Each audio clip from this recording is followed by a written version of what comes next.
success rate for a smooth permit is much better, right?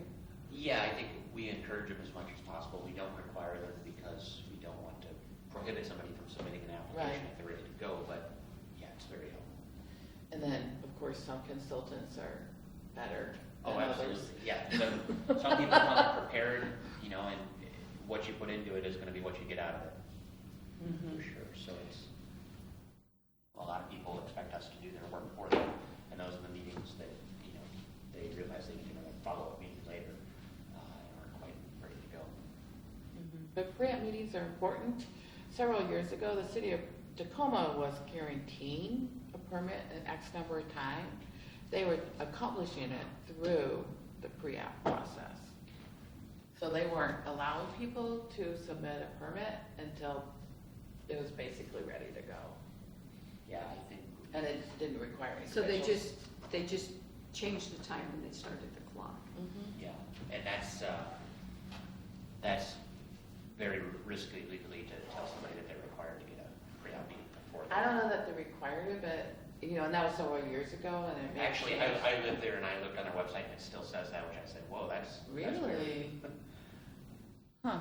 Anyway, it's, you know, the pre-apps are everybody's friend, and hiring a quality consultant, and I know you can't recommend somebody over another, but you can recommend that they talk to their Yeah. colleagues. Well, and for certain things, we can have an approved list of consultants, and we've actually been encouraged to do that for environmental documents, because some environmental firms were finding that, you know, we've got one development that we've gone back and forth like 5 times with their environmental consultant, because they're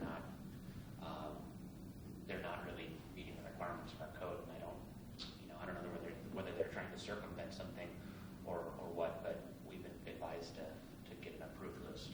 Oh, so that's something good to Mhm. have. That's good. I know that's good information. So Because consultants can make or break sometimes. you've given us the needs. Now, on the back, I'm seeing an opportunity, how do we implement? So the tools, like the web, you know, and I mentioned that before, Right. what's on the city's website, especially in community development and public works and business licensing, that makes it easy for a company to see what they need to do to have their business here or to grow their business here. Who, off the top of your head, has a good or the best website in the county? Or are there sites that we know that ours is not the best? You know, I'll do some research because IEDC, the International Economic Development Council, does awards every year for good websites. So I'll look for city ones. I looked at, I think it was Marysville or Monroe. It was a community up in that section that had a wonderful demographics section. You know, you went on there and boy, you knew everything about their community. And if I were a business or someone wanting to move in, I found it. Anyway. Yeah, like on the KETA website, we have a lot of information, but Right. what we don't have funding for is to add a component that's an add-on. There are a couple of companies that do it. The first and probably most prominent example is a company called GIS Planning out of California. So you list all the properties that are available to lease or purchase, and then it will come up with every demographic you could ever want around that site. You can get radius demographics from the library. They subscribe to Demographics Now, and it's one of their free online databases. Awesome. So you could create, you know, it also, it's not totally accurate, but it gives you a good idea, Reference USA, of all the companies in the area. Might be some flying under the radar screen. But yeah, the web, because like I mentioned before, that's where site consultants look, it's where potential residents look, it's where potential businesses look. So whatever you can do to make your presence easy for people to find the information, the better. Social media, and, you know, you guys probably have a little different rules than we do, but, you know, whatever you can get out there, whether it's posting this RFQ is available, or, you know, even public service announcements about road closures or whatever, you know, it's, and I use an application called Hootsuite because I post to Twitter, Facebook, LinkedIn. Oh, is that one of the challenges, not channels you're opposed to all? And you can set multiple ones up in the morning, and then it just sends them out throughout the day. And it doesn't post to Pinterest. Kita also has a Pinterest site. Videos are a big deal.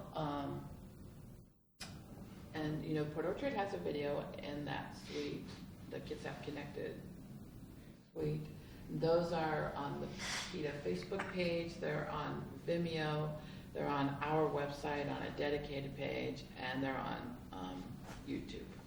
So will you post other videos? If, you know, like if Pops made a video, would you post their video on the Kids Up Connect? It would be on the page of other videos, and I would post it on the Pinterest page, and I would probably link it on Facebook, yeah. Yeah. Because, you know, the more it's out there, the better opportunity for people to see. Trade shows, we go to trade shows primarily as part of CADA, so they're defense and or aerospace related. I know our director, John Powers, is also working with the Trade Alliance Group and the Department of Commerce and the Port of Seattle, who has a new economic development director, who was the former director of Yakima EDC. And they have a list of trade shows that they want to go to. And if anyone's interested in that, just let me know and I'll send you that list.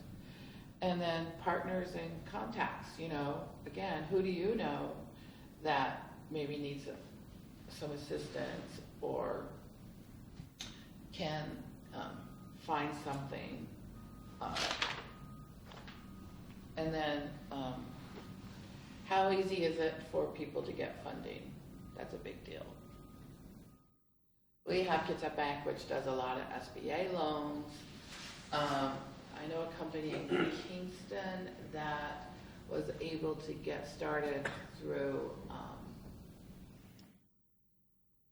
the state's partnered up with it. I can't remember the name.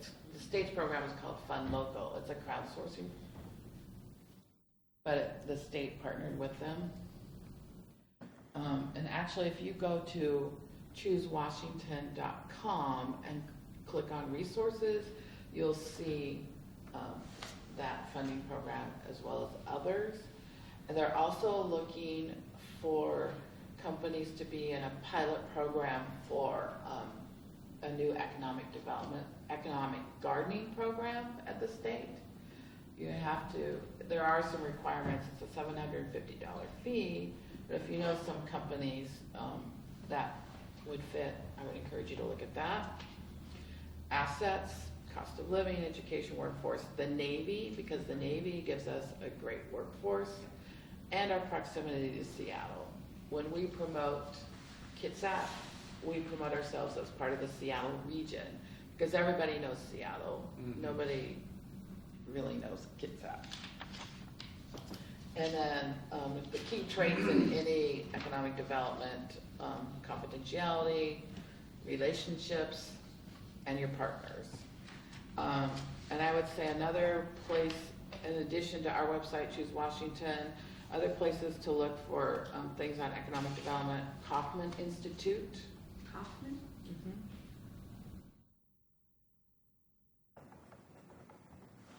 The Lowe's Foundation, who is actually who the state is partnering with for the economic gardening program. There's an email I get every morning, the Monday morning brief from Fred Burkhart, who is an economic developer, but he has a lot of focus on what jurisdictions are doing for economic development. And then every year, the state of Washington and the state of Oregon combine to put on what they call the Economic Development Games in Ellensburg at the campus. It's a week long. I know a couple of the county planners have attended, workforce development people, economic developers, city officials, but it's an intense week-long class on economic development. So they cover everything, and they Maury Foreman runs it, and he only brings in the best speakers.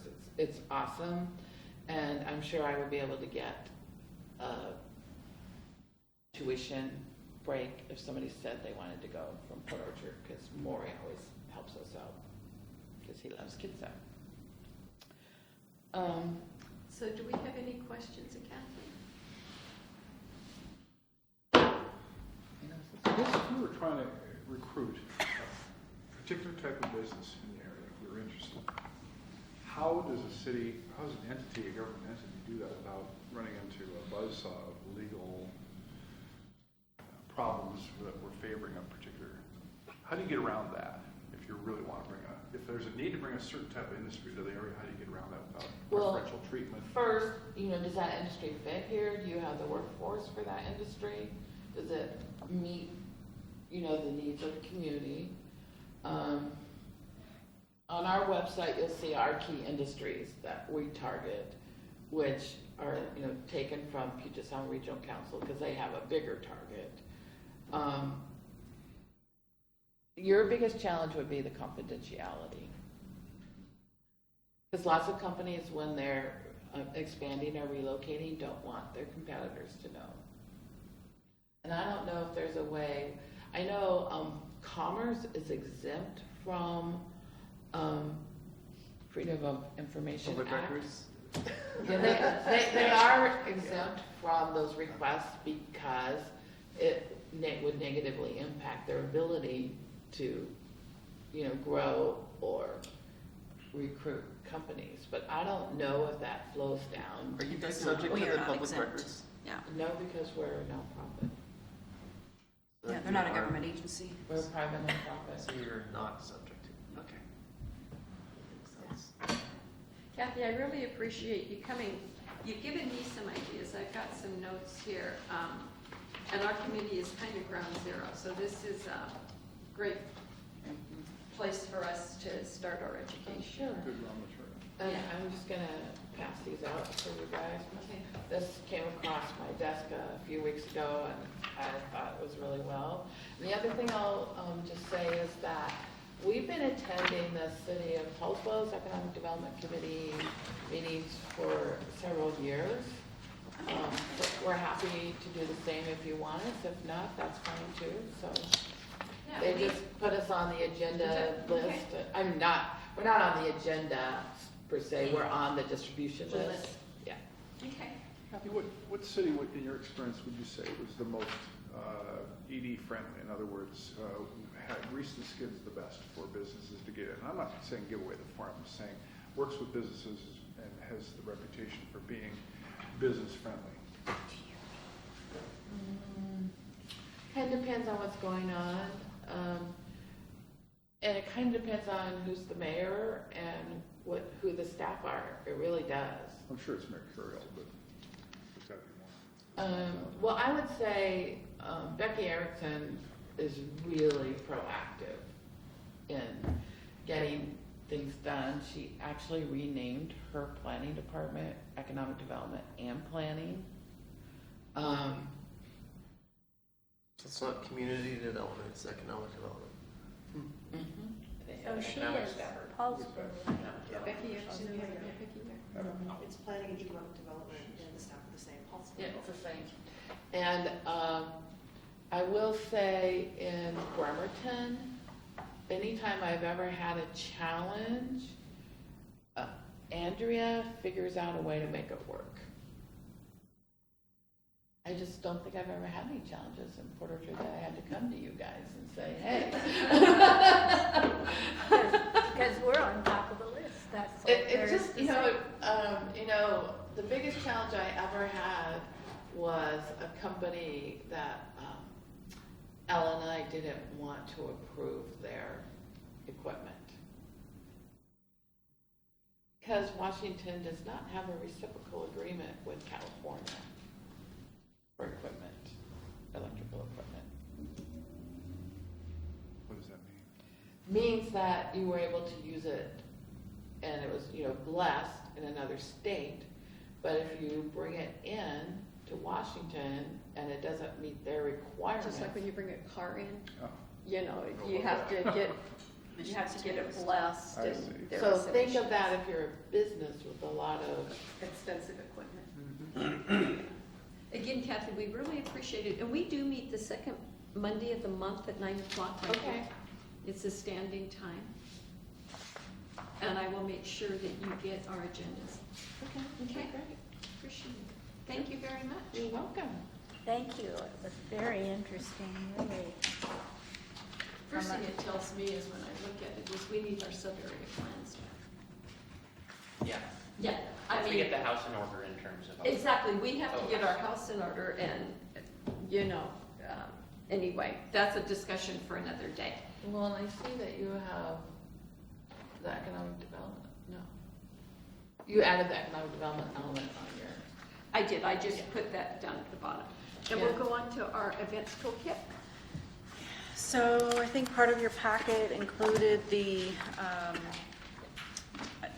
most current version at the time that this was released or provided to you guys. We didn't hear back from the Port Orchard Market, but we have heard back from them. So under the venue section, we're going to take out the Did you Port email Orchard it to us? Pavilion. Did you email it to us? I believe it was emailed to, yeah. So, okay. whoever, yeah. Yeah, we did print it out. So we're going to replace Port Orchard Pavilion with Port Orchard Market. And then everything else is pretty much ready to go, and hopefully by the next meeting we'll have, or we're going to try and schedule it for April's work study session, but it's going to be pretty full, so we'll see. It's slated there, but it may get Can't we pushed get off. this on? No, I mean, this is going to go up as soon as the committee blesses it, but as far as the public event being codified. The ordinance, yeah. So we need to move forward on that. The fire department has indicated that they're not going to review our public event applications just until we can get it codified. So it's on my list to get done. Hopefully with being fully staffed, I can concentrate on that, move forward, so. I like this. I would like to get the toolkit on the website and see how people like to use it. Yeah, You we'll know? put it on the website by the next couple of days, by the end of the week. Okay.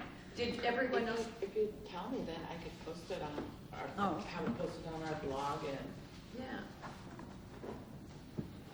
What we did is, we do have public events down on our waterfront.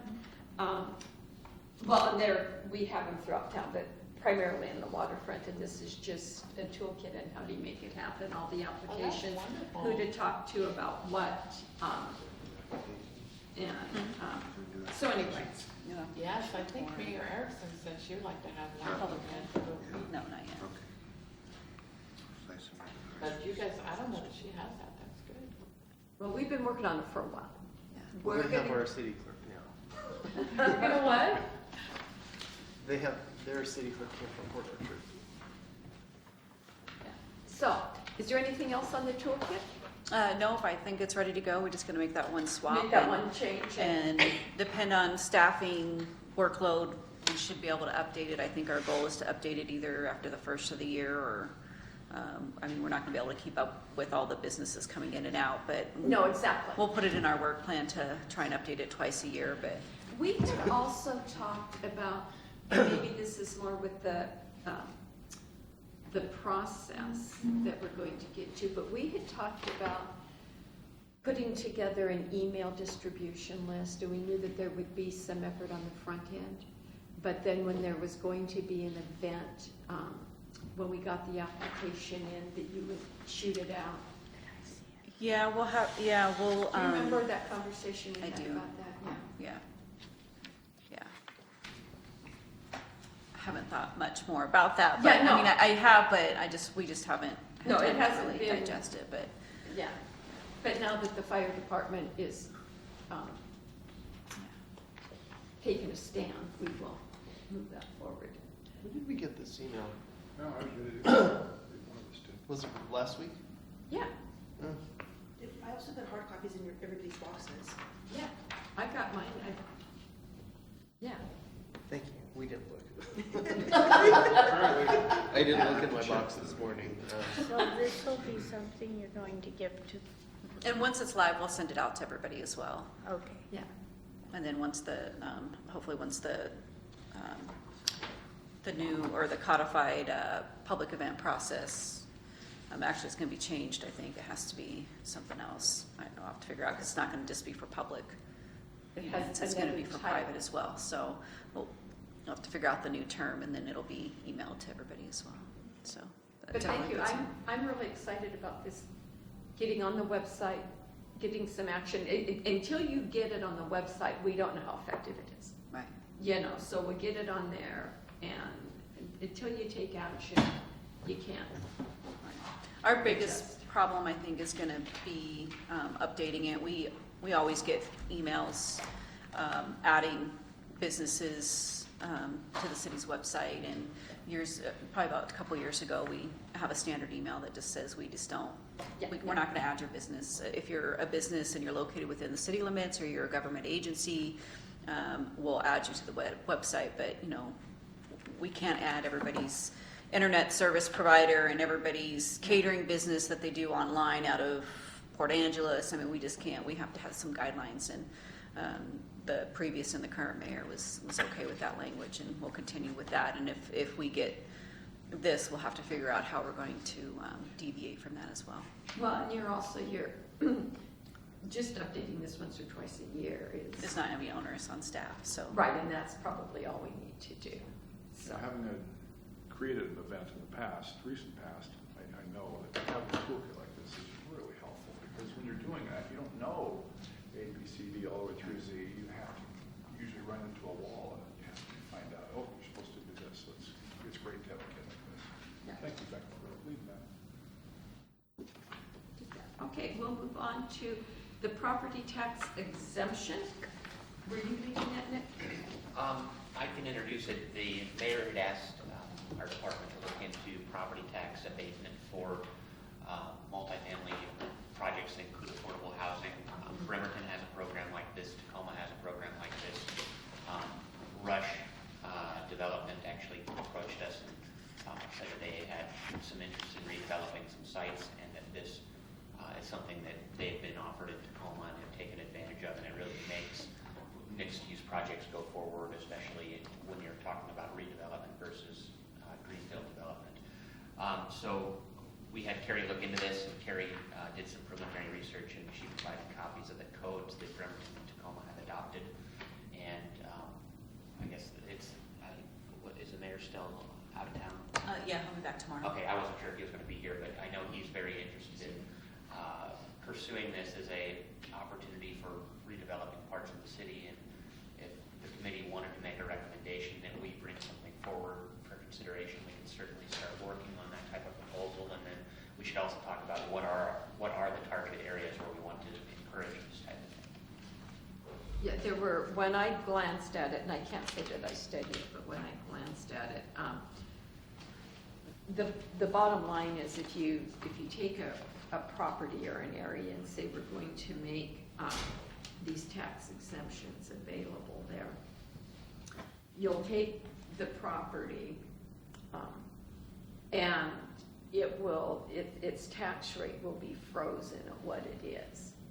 And then they will build their building, and their property taxes will not increase for this either 8 to 12 years. But theoretically, what's going to happen is if you have a mixed use and you're going to have retail, you're going to have more people living there, that's going to offset the increase in the property tax. I mean, The decrease in property tax. well, yeah. What would have been. What would have been the increase, that you would be getting sales tax revenue and you would be getting, you know, people working, living and doing that sort of thing. And there is a component, and I didn't check the RCW, but a certain percentage has to be affordable housing. And when you say affordable housing, We're not thinking Bremerton condos. we're not talking low-income housing or Right. subsidized housing. You're talking affordable. And to me, and I don't know whether the developments are rentals or they're condos, or if they can be a combination. It can be a combination. It says percentage of the units have to be affordable, and for the 12-year exemption, you have to offer them for sale at an affordable purchase price, and for the 8-year, I think it's rental, isn't it? It's rental, Yeah. and it's 20% for the 12-year, 20% has to be low to moderate income affordable. Okay, low to moderate income affordable, which is different than just affordable. Yeah. So we want to keep those things in mind, but I thought it was very intriguing. So I don't know where we want to continue the discussion. The important things would be to understand exactly the financial implication to the city, and then determining what areas, you wouldn't make it carte blanche throughout the city. It would, you know, Focused. it would be focused. I can't imagine that we would want to put this in McCormick Woods, because they seem to be developing nicely. I don't think you'd put it west of 16 at all, and I Yeah. think it would be probably Mile Hill and in downtown would be more of the areas. I think redevelopment costs are much higher than developing a vacant, undeveloped site, and so. So this they is a could way do to help something, maybe encourage the redevelopment. old Kmart building. Yeah, the Kmart building is a great example, and then I think, you know, the downtown area of Port Orchard, I mean, you're dealing with additional regulations in terms of height and whatnot, so there's, you know, this is a way to help encourage that. And this could be part of sub-area planning. And a part of sub-area planning. It can be. It can be. Yeah, which would be, right, that would be Understand where you appropriate. want it in building the regulations to Right. support that approach. Right. It'd be nice if we could do it around the Forest Park area, if you know the area that I mean. Very well, yeah. But I don't know that that area has mixed use. The Forest Park area? Forest Park. You mean I'm, Lundberg? Or- Okay, No. no, Forest Park, Sydney and Tremont, Okay, just in the, it would be the northwest quadrant there. okay, Flower Street. yeah. No, Flower, is well, Flower? between okay? Tremont and the jail, sort of, Yeah, and Sydney and Forest Park Port Orchard Grocery, is that Boulevard. still there? Yeah. that's what Forest Park Grocery, that's why we think. Absolutely. Yeah. Well, we're There's a zero clearance development in that area, You mean zero lot line? zero lot line. Yeah. You know, I think the other thing too is when you look at areas that have inadequate infrastructure, that lack sidewalks, this is also a way to potentially pay for some of those projects, because those projects have to put in those improvements to mitigate impacts. And so, that's another way to identify target areas. When affordable housing was defined, or what was the other term? Okay, Affordable. there's to moderate. low to moderate Low to moderate. housing. Affordable housing is housing that, that people can afford to pay for with 30% of their gross income. That's what I was looking for, definition. So that Okay. doesn't have a hard number, that's just a percentage. Well, that floats. Yeah. There is a definition of low-income household. Yeah, low income and moderate is different than affordable, yeah. And we're going off the state regulations, and they're using HUD definitions. I was gonna say, So- usually it's HUD. Yeah. So there's a definition, you can't just set that city by city. The development off of Olney, Yes. across from One they're putting in Albertsons, now. the one they're putting in now, those are 3,600 square foot lots, and it was pitched as affordable housing, and those houses start at 280,000. In my book, you know, affordable is, you know, so when you think, so that's Did they get any classified kind of as. break for that? Huh? Did they get any kind of break to make it No, affordable? no, Okay. that's just affordable housing, and when people say the South End, Port Orchard is still affordable, it's because we're selling houses at $280,000, $350,000 as compared to $500,000 or $750,000 in the north end. Now, your low to moderate housing is completely different. It's a different market. Yeah. Well, I guess. So that's why you want to be careful when we're looking at these, what we're talking about. That's what. Because if we have a condo that can sell for $300,000 and be affordable, that seems to me like it's probably going to be a pretty nice condo. But it may not be affordable. as But it may defined. not be Yeah. affordable with May not this. qualify for that program. Right. For tax Yeah. incentives, yeah. Right. So, And I think- yeah, I'm excited about this. What do we do with it now?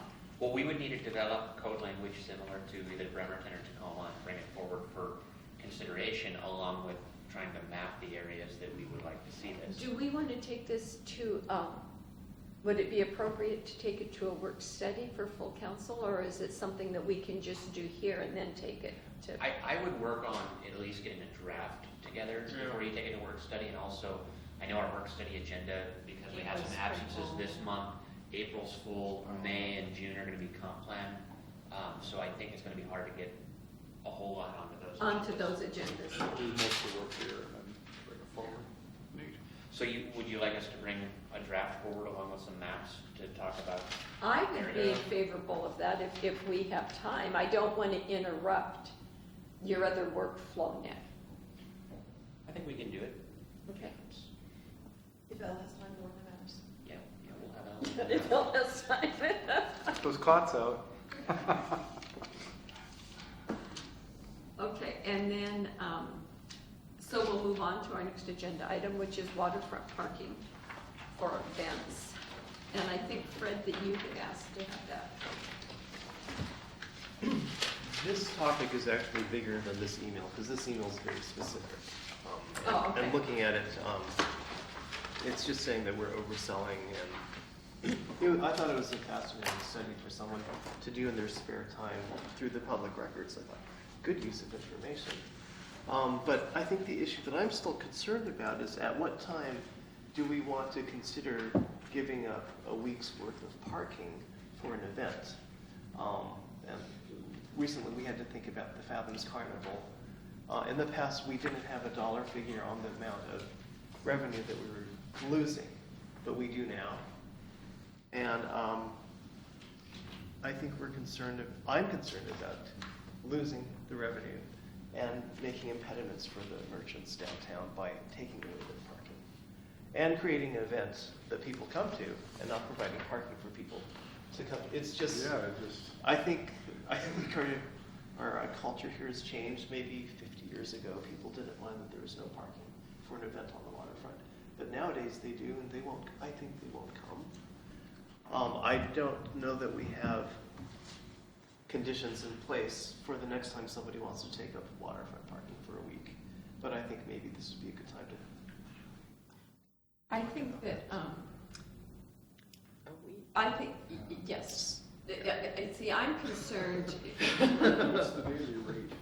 I didn't see. we get about $2,000 It's a like about a week. week, yeah. A week. So it's maybe 400 a day. But some of my concern, in addition to the lost revenue, and that parking, like the week is going to be closed. And if Fathoms can get a parking plan and work with Kitsap Transit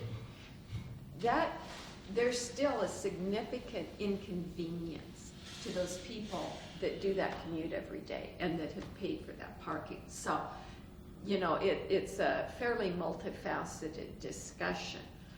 So I think we need a policy for use of that parking lot. I personally will not be supporting any activities that close it Monday through Friday. I just don't think that's appropriate. I think that we have a responsibility to the people that commute. I don't know, you just don't have anyway, I just don't think that that's appropriate. Did you want to say something? I'm afraid to. Well, I was curious what the merchants think. Well, some of you seem to like it because you feel that the carnival people come in. Well, but we're for- not talking specifically about the carnival. I do believe that that parking lot is a great asset and can be used for Sundays. I don't have a problem with having events there on Sundays. And I don't have a problem because I think that the farmer's market is an asset to the merchants downtown on Saturdays. But I think we have to determine what that parking lot is for. And that long-term parking probably should not be there. But the fact of the matter is, it is there right now, and we have people that use it. Depend on it, yeah. And depend on it. So there's a bigger solution. And having the carnival there in May, so be it, and they can, but I don't think long-term that should be what we do. So Well, I my think- voice is small, but I'll just say it anyway. I don't even believe it should be there at all. The carnival? I'm sorry. The carnival? No, the Oh. parking.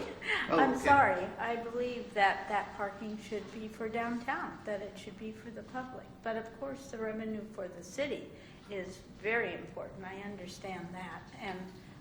But for my own self and I have a small parking lot in back, which the library uses all the time. And as far as the carnival, it's a one-time event, and a week seems, you're right. But my issue would be that perhaps there's somewhere better to put that parking. The than all-day the- parking. Yes, The the all-day long-term parking. Yeah. How many of those people come into my shop? No, they're gone. They're in Seattle, and here is Or prime. Canadian Yard, correct, that's. Prime parking. So there I've said my words. No, And, that's useful Yeah, because no, it is. you know, I think we would like another solution for all-day parking. That's Yes. not on the waterfront. yes. We don't have it yet. It's the needs of the few outweigh the needs of the many, Yeah. is what we're looking at. That So we're is looking at 100 people, displacing 100 people, and the possibility of an event going on downtown that could attract a few thousand people. It's just like the So cruise. the needs of the 100 are outweighing the needs, or the wants, or the desires, or the See, I- ability for the merchants. I feel real strongly about that, in that I have no problem with it being 2-hour parking or 4-hour parking and not long-term parking. But I do not believe it should be just a place for events. I don't agree. And you know, as far as parking, it's amazing to me, everyone worries about parking. There's parking. plenty of parking. There downtown. is parking. Yeah. We put together on the cruise, when the crews come in, it's thousands and thousands of people. They find parking. I don't know where, but they find it. So, I don't know about this. So cut the number of paid parking spots in half and double the price. Well, the other thing that Public Works is looking at is the relationship with one of the third-party vendors to take care of the parking. And I don't know what a contract like that would look like. Would that include weekends or not weekends? And I don't know how they get paid. But there's, the parking down there is an issue. And I tend to agree with you. I don't think it should be long-term parking. But the fact of the matter is, it is long-term parking right now. And we have people that depend on it. And we can't just interrupt them. Well, But I if we think- have an event like that, like the carnival, and it's gonna displace all that parking, and you have two opposing sides, ones that want it, ones that don't. I think the solution is that if it's income loss for the city, that we figure out a way that the city is reimbursed if it's a week-long project. And in the same hand, you have to come up with a solution for those people who have contracted to park there. They either get a permit to park out in the street or some other location, and that's the solution I see. But you have to stop, at some point, you can't have week-long events, 4 or 5 or 6 of them, because that gets a little much. But it sounds to me like the community really wants this this carnival. I haven't been here for it, long enough for it, but boy, I'll tell you, the nostalgia, just people's eyes light up when we talk about it, It so. depends who you talk to about the carnival, because when I moved here in '96, we could hear it from my house, and it was something fun. It didn't seem to take up a whole week, though. It seemed to be around the Fathoms event. In the Right. past, historically, going back, when it was called Days of 49, it started on the Thursday or Friday before the parade, and the parade is always the last Saturday in June, and it went through the 4th of July. So you could have an event that was 10 days long, or you could have an event that was 4 or 5 days long. That's just what it was. It went from just before the week, a day or two before the parade, until the 4th of July, and then they always left on the 5th of July. So, and I think that most everyone is used to, and I can be supportive of it in relationship to Fathoms of Fun. The inconvenience we had this year is that the carnival wasn't available that week, and the only way they could get it that week for the following year was to book a week this year, and so they had booked it for this week in May.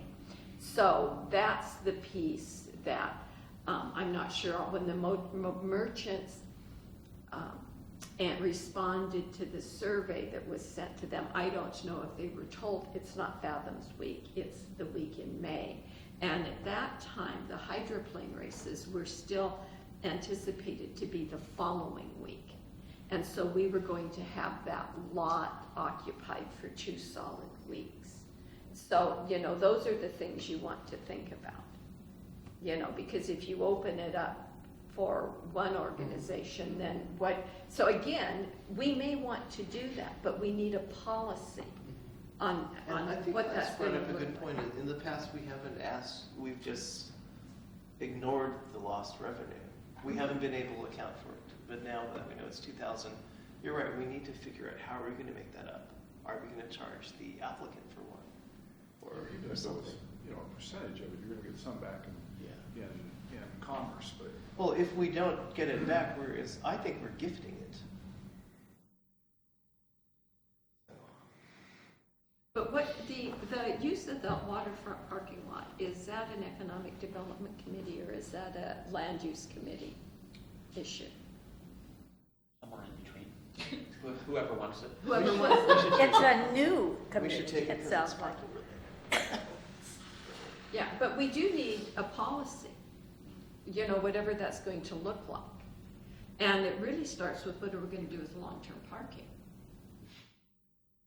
What are the solutions? What can you do? Do we, is there Well, just, and is you there know- an immediate solution or a short-term solution? And in the a long-term? parks element, the mayor has actually worked with the land use committee and the planning commission, and there's some policy language about converting some of that waterfront parking into open space and other uses downtown.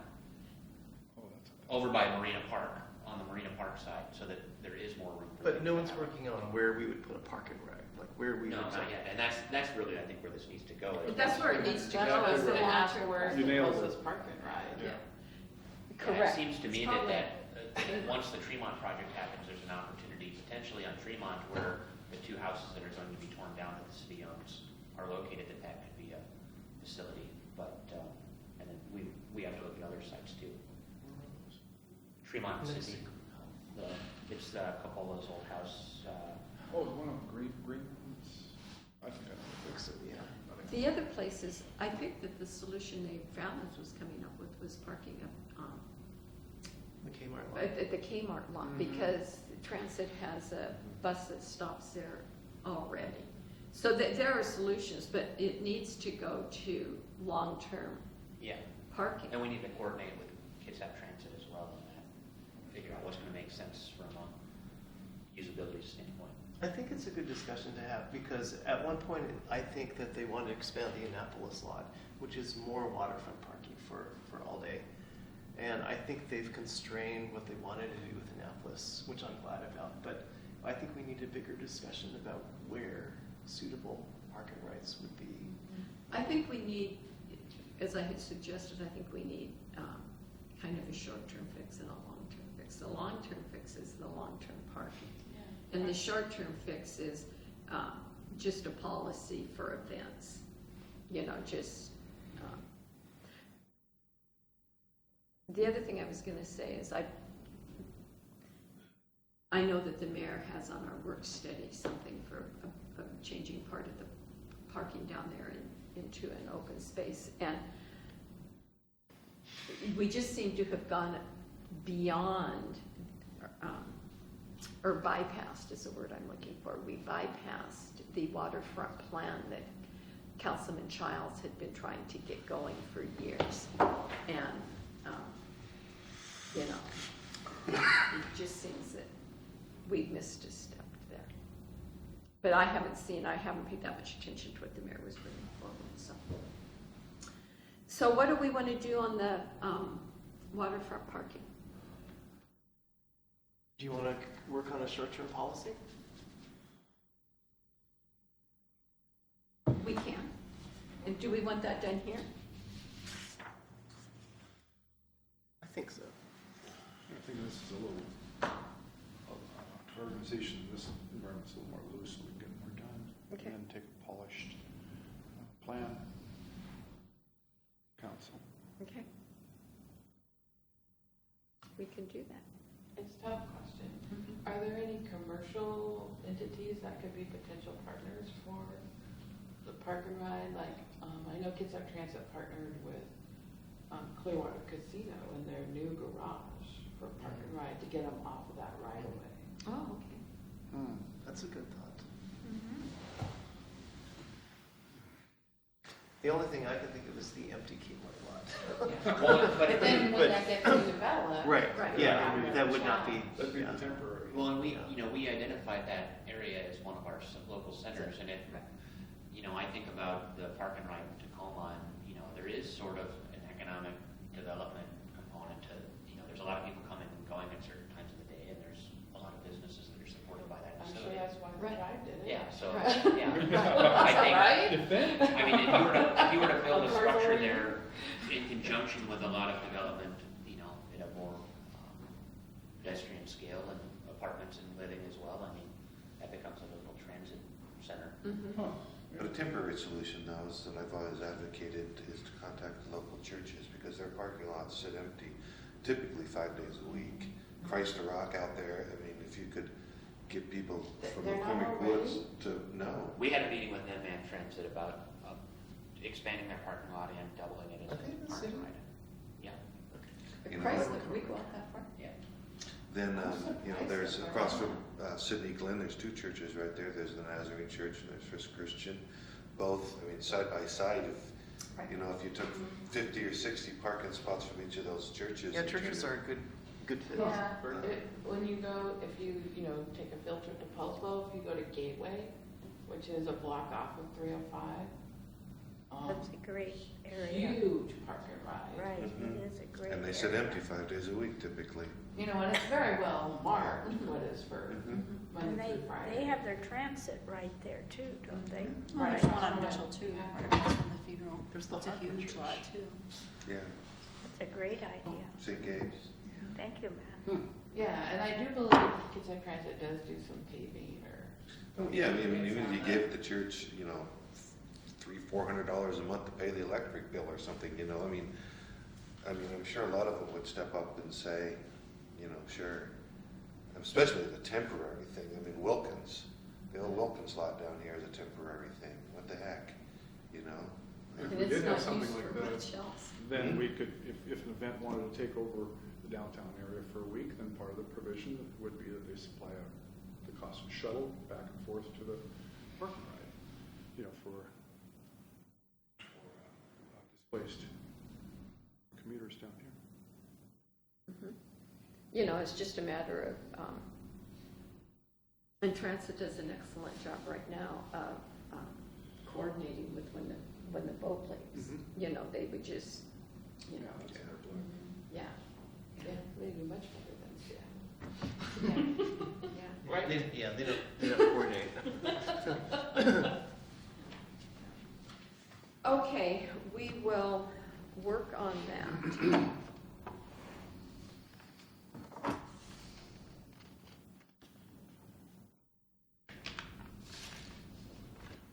And you had brought up the YMCA. Yeah, I'll be real quick, because I know Yeah. I'll just zip through this, because there's, mostly we listened.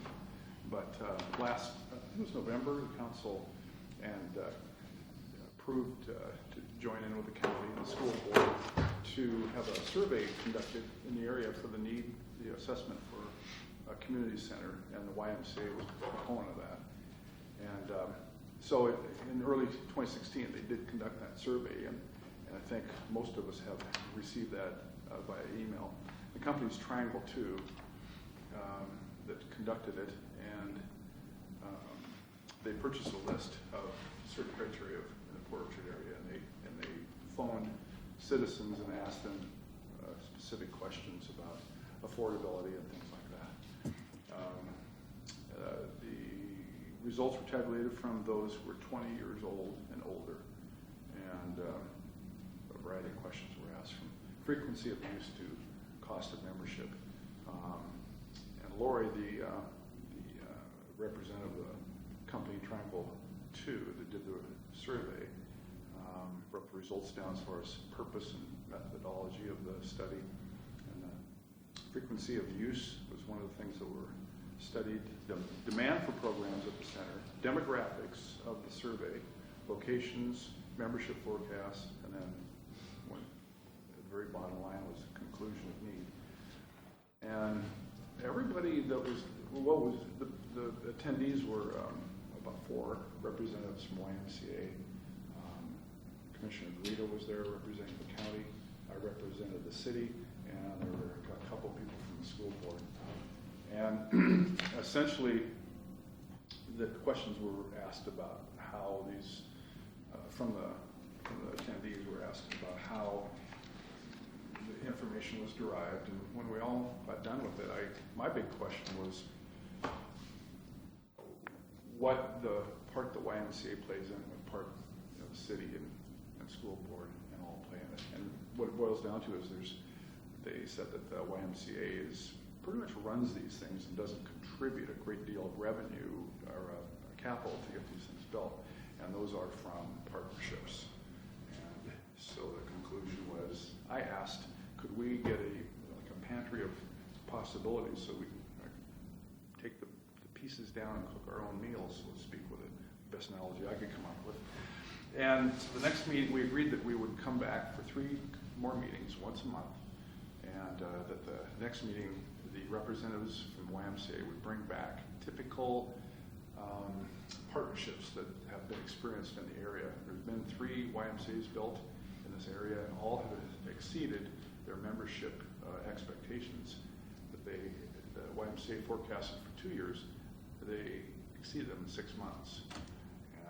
Their conclusions were that 4,000 people from the Port Orchard area drive to Gig Harbor to use their facility down there. So that's where we're at the moment. So the survey it's going to be a Y and not a senior center? The YMCA is right there to manage it. They are the ones that approached us, I believe. And the senior center can be part of it.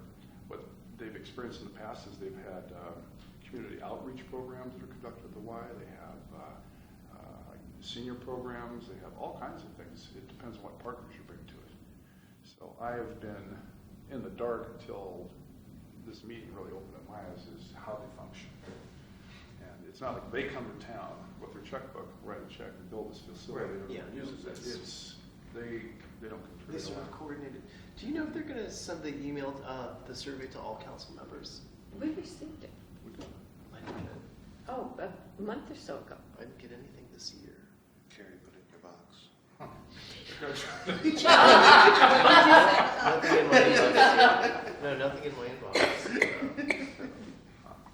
Oh, yeah, no, it was, no, we received it some time ago. Some time ago. I'll forward it to you. Okay, Make a thanks. point to forward it to you. Yeah, yeah. Interesting. Yeah, it came through Rob, I think. Yes, it did. Yeah, I think it came through Rob. For you sort through Rob Potensi's. I didn't get it either, that makes you feel better. Yeah, no, I'm looking Well, I at, guess you guys weren't on the need to know list. And that's why I'm here. I see, no, but that's just because Rob told me, so. Well, and it might be interesting to see, you know, how they approached Port Orchard with what was in the paper yesterday, was it yesterday? For Yes. Paulsbo, Yes. What was that? I didn't a know. Y in Paulsbo. So it might just be interesting to, you know, look at What the is paper the and see if there's negative similarities or against differences. against Not what? a lot. Okay, The I'll tell you YMCA. what, It's as not far so- as I'm concerned, I think a Y would be wonderful. I do not think we should use public funds to create it. Oh. I'm in agreement with But I you. You thought- can't The get. Home Depot. YMCA is a huge nonprofit, and they're in real estate development business. So when he says they come in and write a check? No, that's- he No, said they don't don't write That's what write they a don't check. do. Oh, they They don't? don't. It's not like So that. They we don't do that. build it and they run The it, community builds The it. community the builds it. community. And There's that's, reasons that's for how it's Hazelwood. called a And community then- center. I see. And then the community gets to pay to attend it or to And it's very participate. expensive. Unless It's you Silverdale. meet the income. Yeah, but level that's not, requirements, yeah. yeah. Well, it took the better part of the meeting to get down to, because it always Oh, does. I understand. Yeah, no, what they In any do is, discussion. right, my understanding is the Y comes in and they solicit donations. Mhm. And that's why it's the Hazelwood Center in Silverdale. And as long as you've got a Milgard family or a Hazelwood family or whatever. Vestidas maybe, or someone Right, like to that. contribute a lot, but Sponsor. again, your community ends up paying for it, but I believe the YMCA owns it when you're done. Oh. That's Are the what I want to get schools- them to spell Yeah, out The because it schools are was. more or less for this though. Yeah, so I'm not paying for it twice, I'm not paying Yeah. for it as a citizen and as a, a Port Orchard resident, and as a school board. And does anyone here know John Rose from One Loving Property Mhm. Group? Mhm. Well, because, he could tell you the experience from Gig Harbor, because it's on their property in Gig Harbor. What the city of Paulsbo has been proposing up to this point is the city has land in Alhava, the big master plan development there with Walmart and Home Depot. That land was supposed to be dedicated to the city for development as a park. And so what Mayor Erickson's at least most recent proposal was is that that would be the city's donation, would be the land. And she could make that kind of pass a straight-faced test by saying, well, it's going to provide community recreation just like a park would. So then to actually build the development would be coming from other donations within the community, but the city would provide the underlying land and I believe retain ownership. The Y might keep the building, but we would Keep the land ownership. And I Parks think and that's the same Recreation's for another- the Silverdale location. It's the county's County's property land. that they But donated. they built the building on it. No, I don't know who owns it, but I know that that was the same thing. The Those county are the donated things, land right, and then to them. so like in Port Orchard, I don't know that we have that land unless we put it at Lundberg Park or we put it at, the Bethel property or whatever. Where was I going with that? But then that property comes off your tax rolls. So everyone else has to make up for it. Yeah, so you want to remember that if it's already our property, we're not getting taxes for it now. So you're But not if- losing it. So we're not losing anything. But if you put it, on a revenue generating property, then you're losing those And taxes. one proposal was to put it on Bethel, which is a commercial. Up by the center, by Gibbons. It was No, Bethel, Bethel. That's a, Oh, Bethel. Yeah. That's it. kind of across from, in the Pancake House area. Yeah. So anyway, so there's lots to think of. The facility itself, I think, is wonderful and is an asset. It's just, you want to be careful going in, as far as I'm concerned. If someone wants to write their personal check, but I have trouble Yes. writing public Yeah, funds yes. checks. Well, I agree Thank with you. you. When I It's a good first way to heard about put it it. before I was elected, I sat in on the audience. And it seemed to me that Home Depot wouldn't get this, contribution from the city if they wanted to conduct a survey for Correct. home improvement needs. That was a little, like you, I want it as well, but I had a little bit of an issue with the public funds being used to conduct a survey for ultimately a business, that they're gonna benefit from it. But we're just cracked the can with a can Right. opener, we haven't quite peeled it open yet, and I want this to unfold, I want to hear how this is done.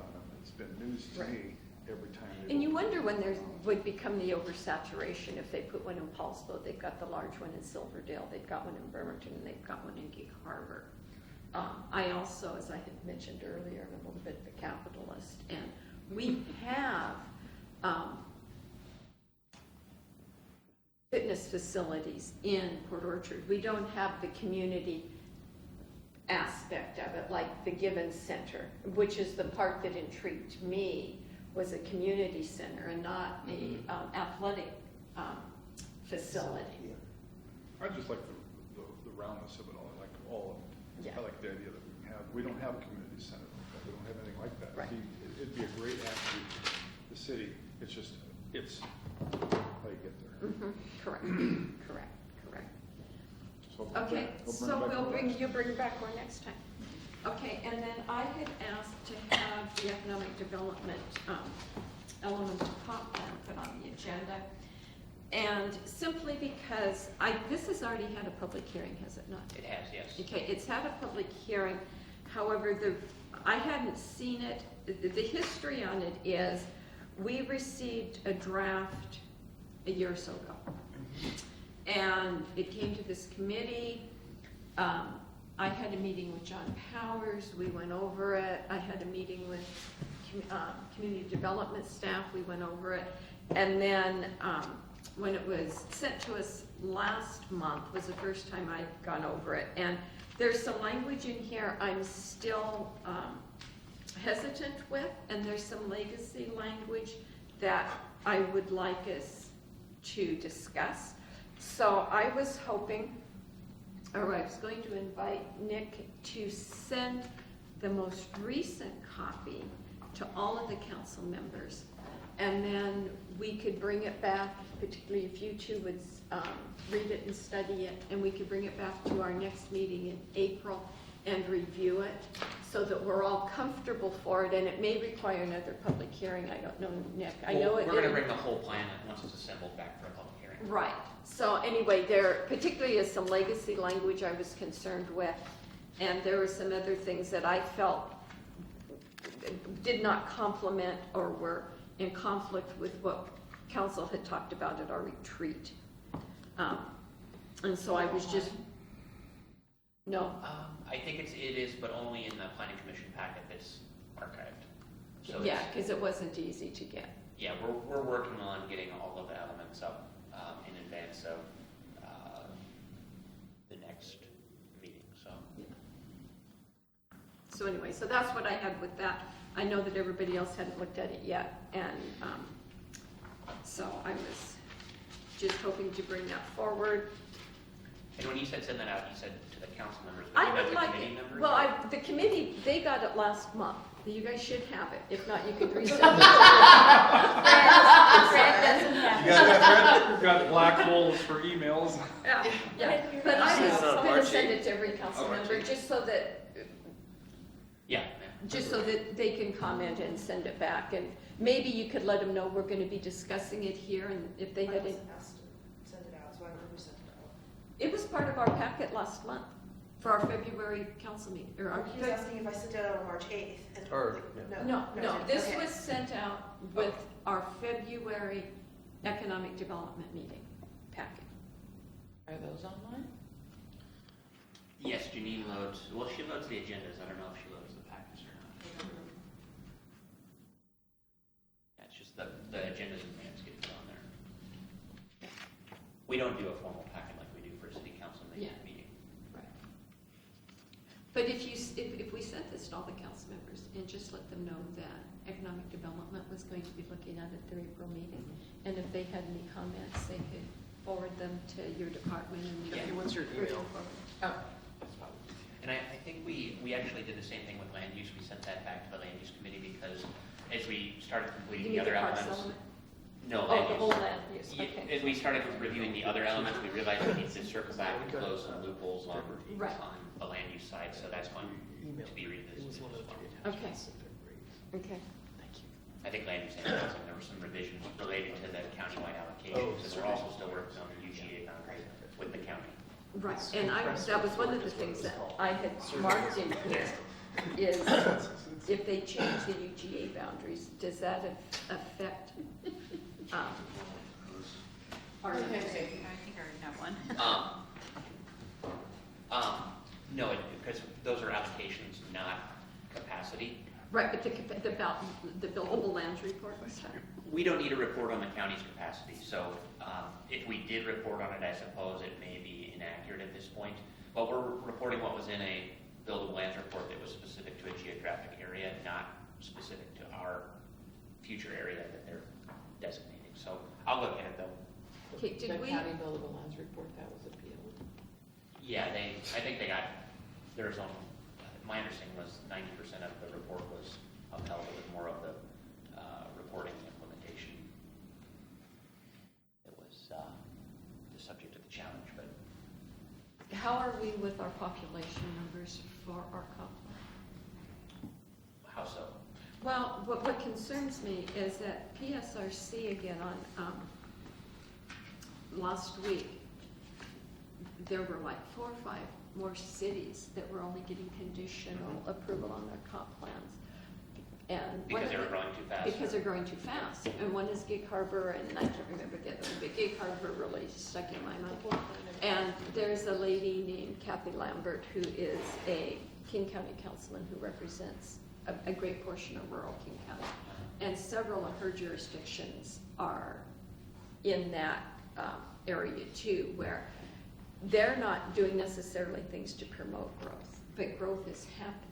And there's a certain element of people that want to live within an urban setting, but they want their quarter-acre lot or a lot. They don't want it to be real dense. And so anyway, the question is,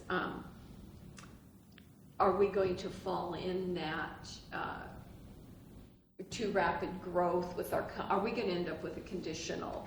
I don't And how think do we so. mitigate that? I think I had Terry run some numbers on our recent growth because the recent PSRC report indicated we were the 5th fastest growing city in the Correct. state in population. Well, in the region. Well, yeah, in the PSRC Yes. region, sorry. And so we were worried that we might exceed our allocation under Vision 2040. We're right on target, I think. We're projected to exceed, but very minimally. It's like Okay. 1,000 people. 600, Yeah, 600 people. And so right now, if our growth rate stays the same, That's over the we're not going to have a 420. problem. But I did add some policy language to the land use element that says that we need to monitor it, and that if we start growing at a rate that's faster than 2.2 or 2.5% annually, that the city needs to potentially look at reasonable measures to bend that trend. But at the same time, by the time that happens, they're going to have a Vision 2050, and this thing may So- fix itself. So we can take care of it just with language within the comp plan, you believe?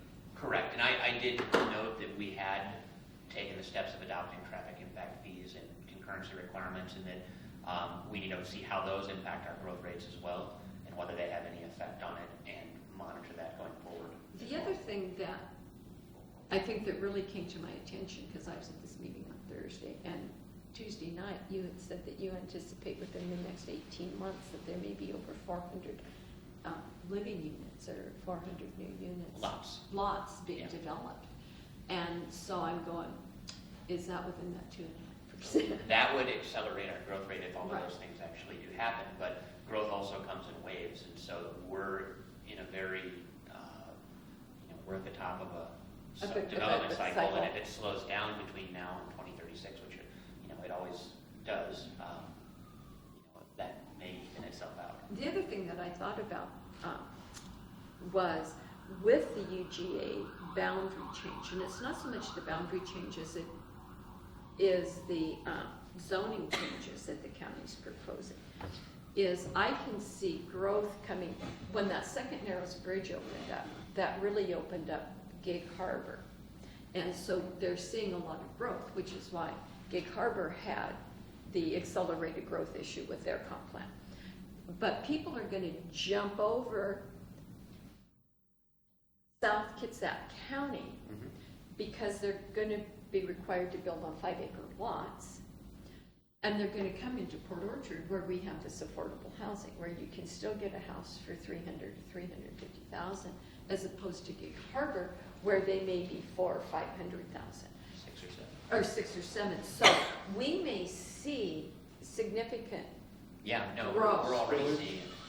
yeah. And so I had just all of a sudden, it's not all of a sudden, again, I had concerns about, And actually, my math at the council meeting, I realized I excluded one project, and so it's actually, we potentially have more like 600 to 700 lots coming in the next 2 years that are going to be developed with roads and sewer And and all things. of that. So I wouldn't that's expect past that those to, 2.5%. I wouldn't expect those things to all be built on in that time frame, but that means that we're gonna have a huge supply of new lots available for builders, and whatever rate these things are selling is the rate that they're going to get built.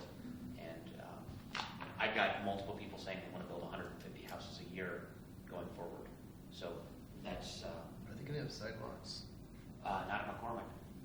The city council, well, in Okay. McCormick West potentially, because Is it that's a so? different development agreement, but the city council allowed them to go without sidewalks when they did the development agreement on McCormick Woods. But I will tell you this, I have started walking on McCormick Oh, yeah. Woods because it's a wonderful They have place wide to walk. shoulders. They're Yeah. huge, and the speed limit's 25 miles an No, hour, I'm and more there's not much concerned about traffic. new houses on 3,600 watts with no sidewalks. Right, right. How do these numbers jive with the county's argument that Port Orchard's not growing fast enough, and so we need to shrink the UGA and all that stuff? Well, the issue is that Port Orchard has a ton of land. I mean, when you look at the capacity of the city, it's more than 50% more than what we need for our 20-year growth allocation, and that's before the city even looks at reasonable measures to densify or to redevelop existing areas. And so I think that the numbers that we've been given, it totally jives. But in terms of the county's under a different burden because they have so many different areas for which they're responsible for, including little sub-areas like Manchester and Kingston, as well as Silverdale, and they have to figure out how to allocate their growth around the county. Special efforts. Yeah.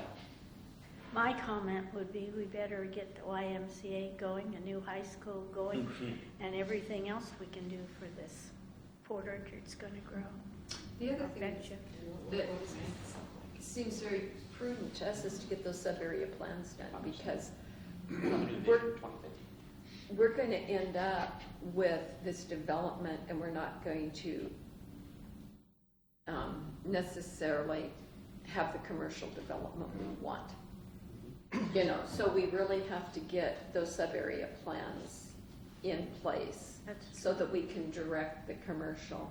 And I've turned Carrie loose on some code updates to start building a framework for that, because we're gonna need to jump into that as soon as the comp plan is done. Oh, exactly, and even your idea of different commercial zones. Yeah, it was interesting at the KRCC Planning Directors meeting last week.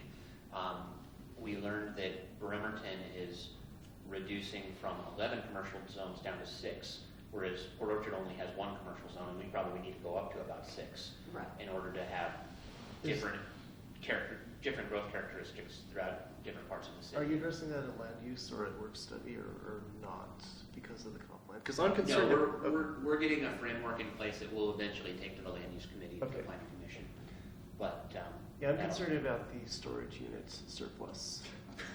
Yeah, there's a good Well, 4 or they- 5 see- storage unit projects. in Yeah, the- but, and and that's what's on the radar right now, but it could be something else that is as revenue neutral to us. I mean, I don't want to sound like my whole focus is money, but you Oh, why can't not? take, It is the economic development. it is, you Commercial can't space. take your commercial land and put storage units on it. I mean, all that does is that you're going to get more real estate tax money, but you're not getting any sales revenue out of that. And so you have to be cognizant of what you're allowing to go on this land. And you need to be able to serve the citizens. And, they may be better served with a shopping center than with a Storage a units. storage unit. Yeah, it either need to pay utility tax through the use of utilities or Right. generate sales tax. Right, right. It's just like when we look at downtown, we've got, well, when the pavilion was open, that was not a sales tax revenue generating business for us. And when you look across the street at the dance studio, that doesn't generate any. So you've got people talking about downtown being a commercial center when you have, you know, you have some major square footages that are not a revenue generating for us. And so is that where they need to be? You know, would they be better served in a different area? I mean, I don't know that we have thought about that in the past. When I called Trader Joe's, trying to get them in the city, I had great hopes.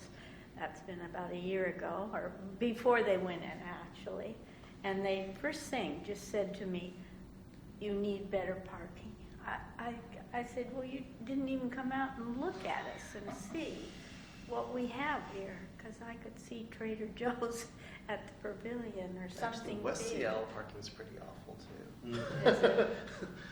Well, they have, yeah, But they have the I know, population, Yeah, population is the Thought. key.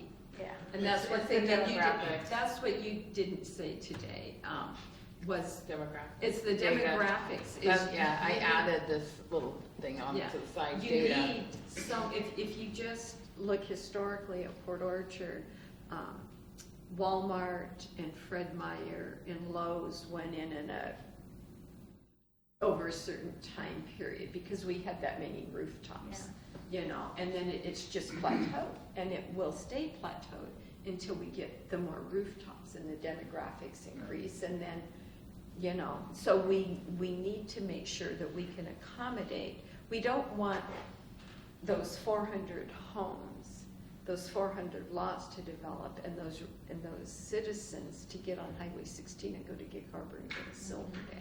We need to be able to provide their services here. Yeah, and one of the, you know, we've talked previously about Sedgwick as being the big barrier, but fixing Sedgwick and fixing the traffic problems to pave the way for those businesses to come in is really important.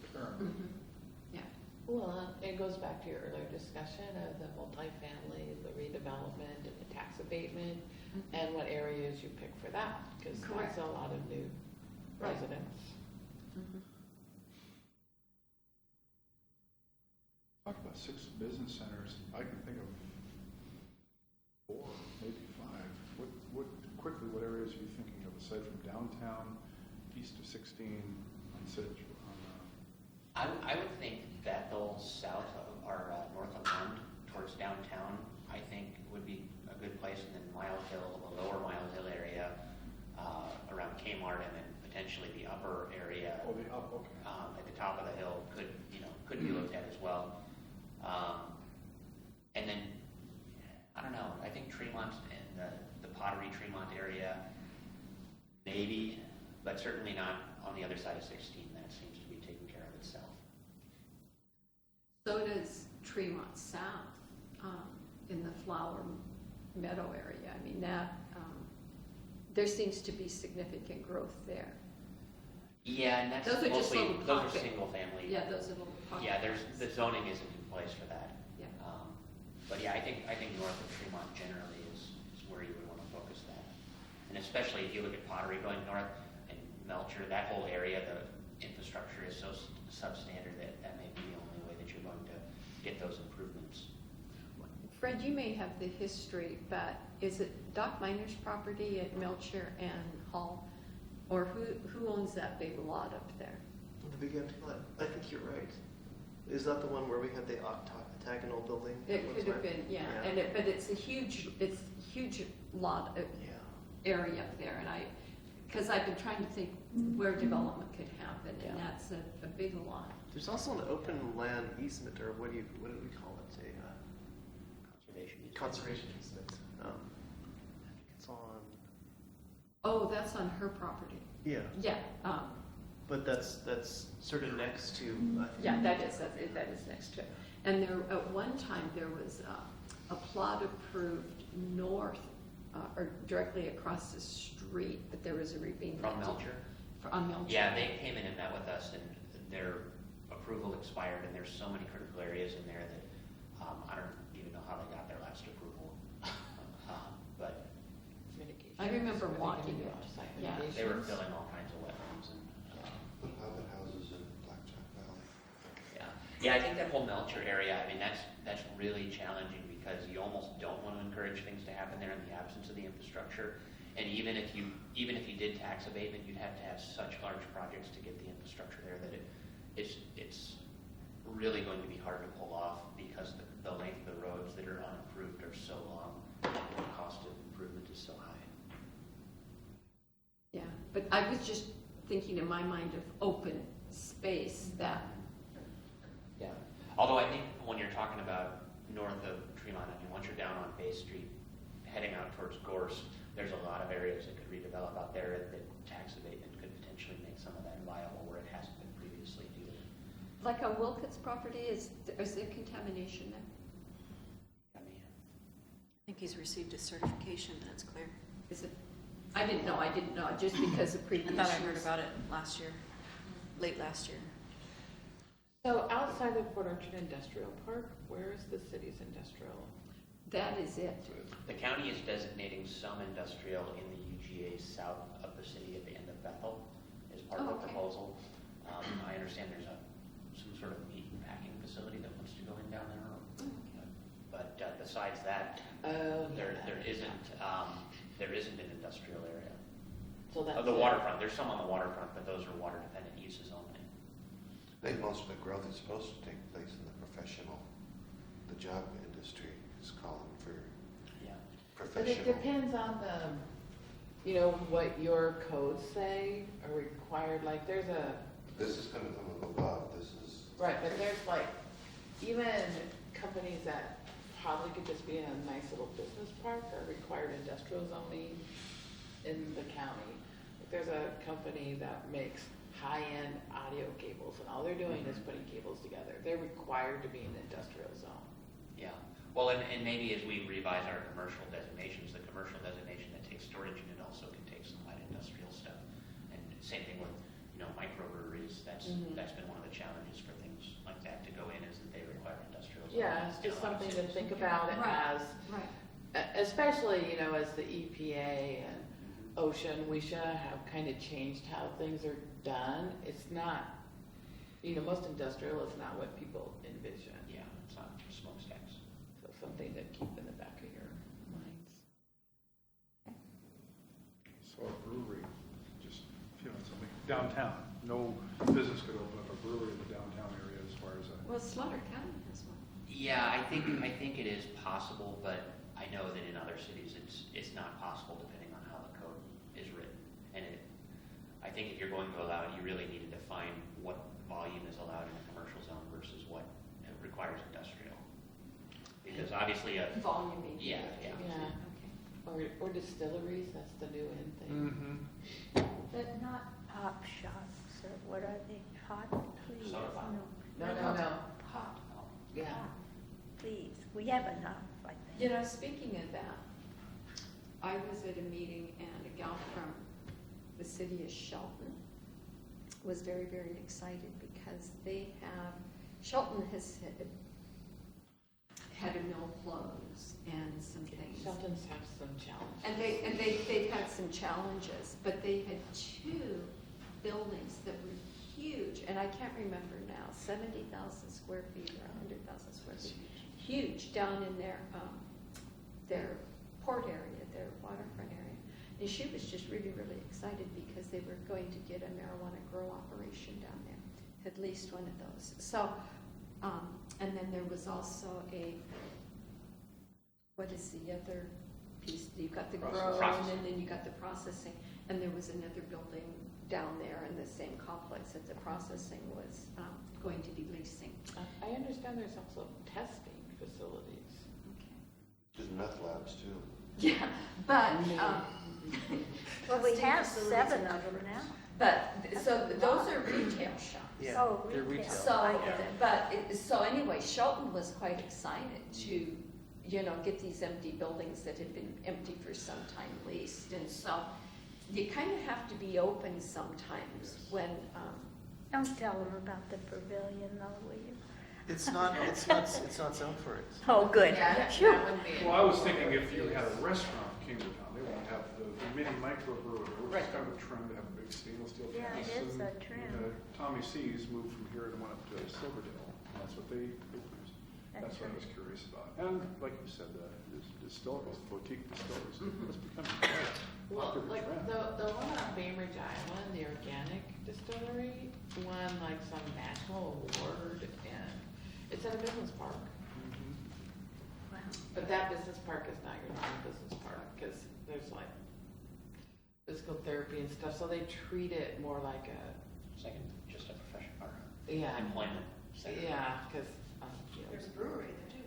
yeah, but, on Bainbridge, to do anything industrial, it's very challenging. They all, when they need to grow, typically they all move to 12 Trees in the county, Well, and which speaking, is not a good commentary on the Right. city. yeah, and speaking of where we're gonna put industrial, I mean, I think for any large-scale industrial operations, I mean, Skia is really the South Sound's designated area for that. I don't think that fits Port Orchard to have any monstrous, we don't need 747s being built in the city. No, we but shrink like that down to fit other our bigger companies like community. Omohundro or Leader, and like Rick does have the property below him. That's available still. There is one other property that they are keeping in the UGA, apparently there is a easement agreement to go up to Cook Road through the industrial park to the one property so that that can stay industrial. And so my understanding is that'll stay in the. And that seemed, they spoke at the public hearing, and that was important to them. Yeah. That property owner had done a lot of work. So, yeah. Yeah, if you guys haven't gone to any industrial type building, I would encourage you to take a little field trip, because I think you might be surprised at your perspective. What I really see us need to do is what Nick alluded to earlier, and that is, we've got to get the process there. We've got to get the sub-area plans done. We've got to get the commercial zones changed before we really get actively marketing. Yeah. Well, and if you want to grow, things that require technology, then you have to make sure you have that broadband. That's correct. That's adequate. Well, I appreciate it. We've ran long today. I appreciate it, Rich. Thank you for Let us know the inviting next time you have a tour. I noticed that, the county just sent out an email saying that the new Fred and I were always just UGA getting picture tours. map was available for South Kitsap, Yeah. and I can't seem to find the boundaries of the UGA. I have. Oh, okay. It's Thank it's you. really. I like it. Thank you.